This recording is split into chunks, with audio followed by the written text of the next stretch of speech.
Some racing we have today, or well, for day two we're kicking off at 150 with the Louder. This is a group two, or it's a fillies group two for 2 year olds over 6 furlongs, 9 runners declared here. I'm very sweet on Cherry Blossom here. There was some talk. I was actually in Naas today. This daughter of Nona never made her debut. She made her debut in Naas, as I said, in a Lista contest, and she finished fourth that day. She was only beating a nose, a neck, and a length, but she stumbled badly out of the stalls. She had to race up the near side, which mightn't have suited her, but overall, Ryan wasn't going to be too severe on her once her chances missed. She still only finished a length and a nose and a neck off of some very decent animals who had already won. Aidan O'Brien very rarely throws him in the deep end like that. Um, so yeah, Cherry Blossom 9-4, 5-2. Yeah, I'm willing to take a chance. I think she's definitely something special. The fact that they brought her straight into and of course then she went on and won in the Curragh. She won over six in the Curragh. Very very impressive. 15 runner maiden by 5 lengths. So backed up what they thought going to Naas.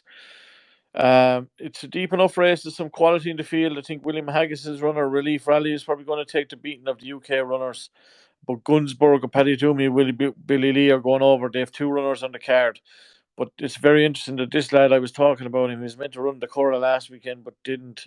Ground went good that day, and they pulled it out. But as I said, if you go back and look at this lad's third run, I was very sweet in him to be one of the top 2 year olds of the season. He finished very good second in a Group Two at the Curragh over six in the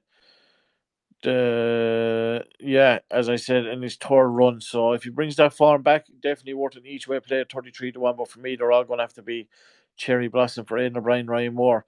Then we're going to kick on to 6 furlong. It's one of the stake races, yearling stake races. So it's a 2 year old, 22 runners here. It's a bit of a lottery, but I'm going to go for one here. Drawn in 20. I'm not sure what way the draw is going to be. A lot of the fancy ones, I think, are running out of high draws. So maybe it might be to its benefit, but I think you'd be better off to be drawn low. But that's the only thing. But ambushed here for Archie Watson, Danny Tuddup, who already combined to have a winner in the Clipper Logistic Colours, who he's retained to Steve Parkins, if I'm 100% sure that's his name. But yeah, I just think there's a bit more to come. He won, or she, should I say, she won, or he. Why am I saying she or he? Ambushed, anyway, that's his name. It won a novice stakes in Newcastle, but it beat Ballymount Boy by a neck. We seen Ballymount Boy then going on to win in Hamilton, but finishing second in Goodwood in the Group Two in the Richmond Stakes, and then obviously finished second in the ACOM yesterday, which is a Group Two as well. So it brings that form in. They were a good bit clear to third that day, even though he only beat him by a neck. So for me, at 16-1, ambushed, I'm willing to take a chance for Archie Watson and Danny Tuddup, who's one of the top riders over there. Then we're going to kick on to the tour race on the card. This is 7 furlong Heritage Handicap. And we have 20 runners lined up here. It's an absolute lottery of a race.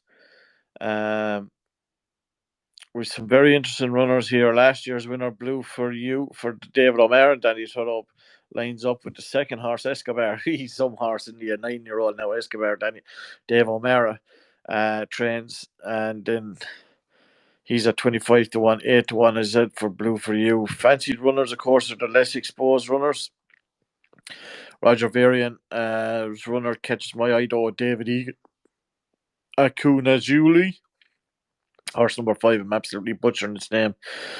6-1, probably 7-1 in places. You want to be getting 5 or 6 places in this to have a nice little bit of an each way of betting it. But as a 4 year old, very, very unexposed, and yeah, I think he could be the one here.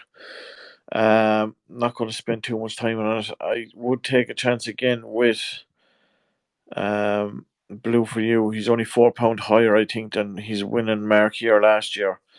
So he could bring him right into the frame, of course. Danny Tuddup would have the choice of 3 or 4, and the fact that he's going for him might be the key indicator here for me. So definitely the two I would take note out of there. Then we're going to go to feature race of day 2. It is the Yorkshire Oaks, of course, fillies and mares over Group 1 over a mile 3.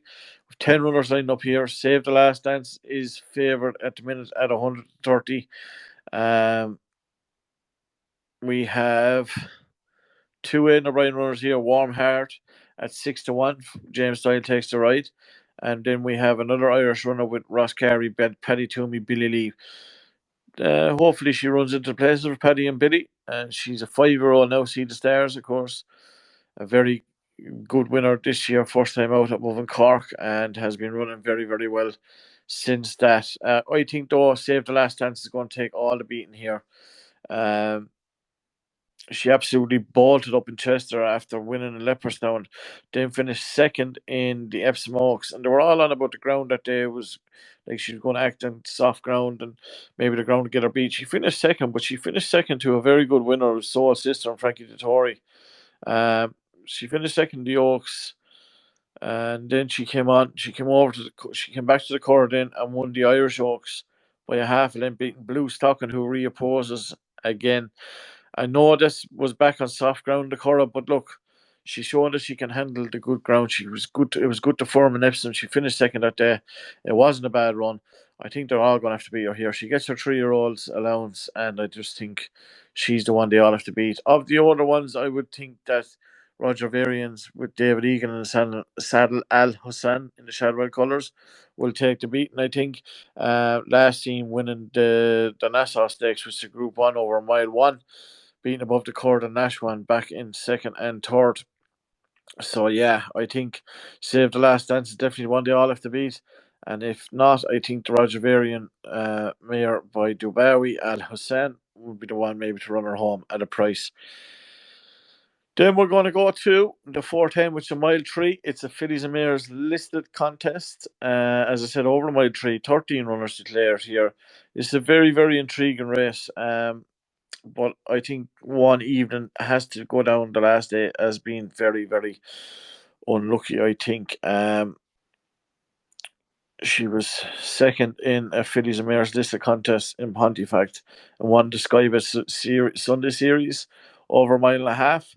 But I just think she had everything go against her that day. She stumbled, she got bumped, she by the time she could get out, I don't think she could have made an impression on the winner, which was very good that day. Um, so yeah, I think Ryan Moore's a very eye-catching jockey booking for John and Teddy Gosden. Um, although not only does it run in Lady Bamford's colours, but is also part owned by Miss John Magner and Michael Tabor. So yeah, that's the reason why Ryan is riding this daughter of Galileo. But yeah, 5 or 6 to 1 could be a one each way there. Then we're going to go to the nursery. Of course, the nursery we all know is a 2-year-old handicap. Over 7 furlongs, 20 runners declared here.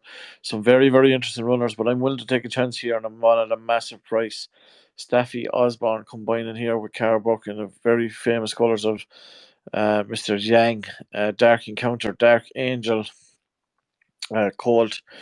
Haven't had 3 runs, which you need to get into these nurseries. Was a very good second on debut. Then went to Air, where it was favoured for a maiden, but finished disappointing enough that day. But I thought it's running Sandown the last day, even though I finished 7th. It was on soft ground. It was on soft ground and went out and made the run. I just thought it got very tired that day. That was over 7. Yeah, I just think coming back here on this better ground, in off a very light featherweight, 8-5 Steffi Osborne, riding out of her skin at the minute. And I just think momentum might be the one here. Drawn 17 though, that's the only thing. But again, sometimes it draws, if the fancy ones are drawn together in high numbers, it might be to the benefit. But I just think that this could be the one here at a bit of a price. It's 33 to 1, 40 to 1 in places. So Dark Encounter for me, definitely €1 or two each way. Then we finish the card with a Fillies handicap. It's a heritage handicap over 7 furlongs, 3-year-olds plus 20 runners lined up here. Some very, very interesting runners. No more so than the 3-year-old Unequal Love, winner of his last 3 starts in the famous Cheveley Park colours. William Haggis, Tom Marquand combining. Of course, local track to William. I think he's from here originally. Going to take all the beating here. I think definitely has a lot in our favour. Got £5 for its last run though, so I still think there's still more to come because I think even at that, I thought she was very good in Haydock, where she only beat three runners, but she beat a very good runner of Rev Beckett's back in second. Um, so yeah, price is a bit skimpy though. 130. I'd like to see her go out maybe, and then again, if she's really fancied, they might come for her. So yeah, but with 20 runners lined up, I definitely need to be getting close to the 5-1 mark to make it a bit of value. But I think she's going to take the beating here. I'm not going to go for really one each way in the race. I don't have a fancy each way in the race. So for me, they're all going to have to try and beat Unequal Love in the lucky last. Look, it's going to be a cracking day's racing. Really looking forward to it. York, of course, one of the stalwart fixtures of the racing campaign, and hopefully we're banging some winners again. Yeah, no sign of Gary. He's a resort to me again, but Doc, it was only a 10% chance he was going to jump on. Um, I know he's going to be flat out for next week or so, so I'm probably going to leave him be. And again, I will talk to you again very, very soon, guys. Cheers.